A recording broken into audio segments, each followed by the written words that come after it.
So this week, my husband was invited to minister at a worship event in Lagos, and of course I had to go with him.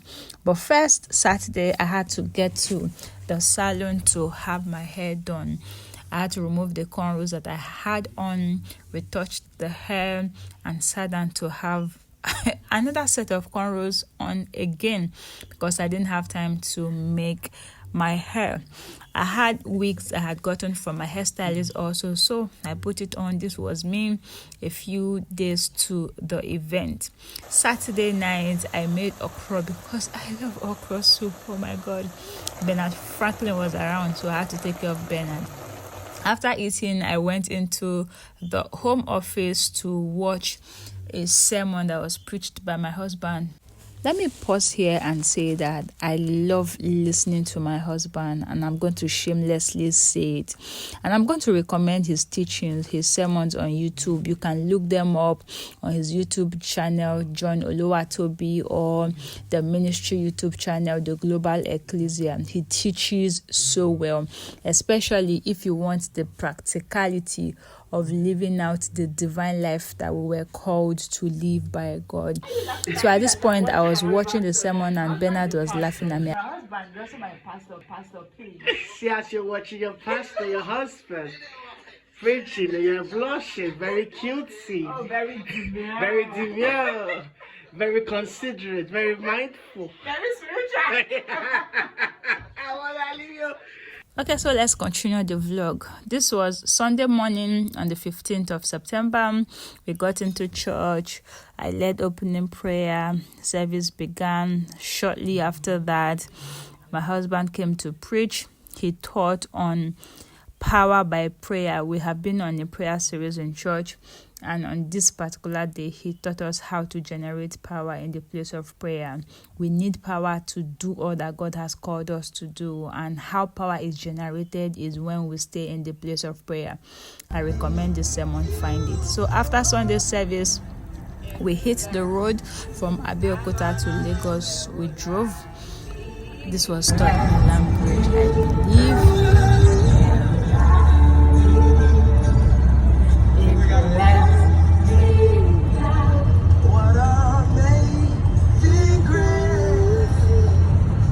Bernard was with us. The road trip was interesting. At this point, we had gotten into Lagos and changed into different outfits, and we headed straight to the venue of the program.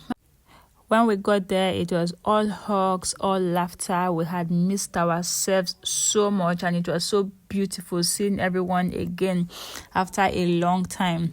We stopped by at the red carpet spot to take pictures, record some videos, content, and then we headed into the auditorium for worshiping proper. As the service progressed, Tribe Worship was teaching us the worshipton anthem. I loved it. Come alive, come alive, come alive with me. Father, Son, Holy Trinity. I love the song. So Martin was teaching on true worship, how worship is much more than songs, how worship is how we live our life in obedience to God's instructions and God's command.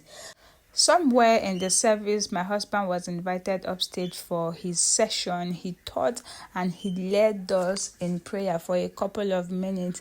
So much deposit has been made in our lives as believers. Worshipton was an opportunity for each of us to come alive in different realms and different expressions that God has already deposited in our lives.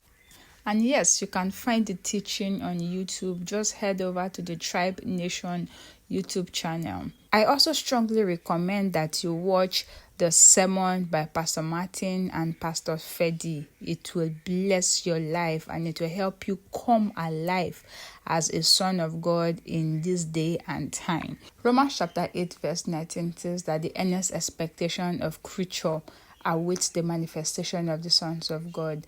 Now that we have come alive, now that we know the expectation of God for our lives in this day and time, we ought to go into different sectors, into different areas, into different facets of life and manifest the divine life. If you watch up to this point, thank you so much. This is a 5-minute compilation of a day in my life. as a pastor's wife. Let me use this opportunity to invite you to the Global Ecclesia. If you live in Abeokuta or you live in Ogun State and you're looking for a church family, the Global Ecclesia is here. All through the month of October, we are diving into the Great Commission. What does it mean?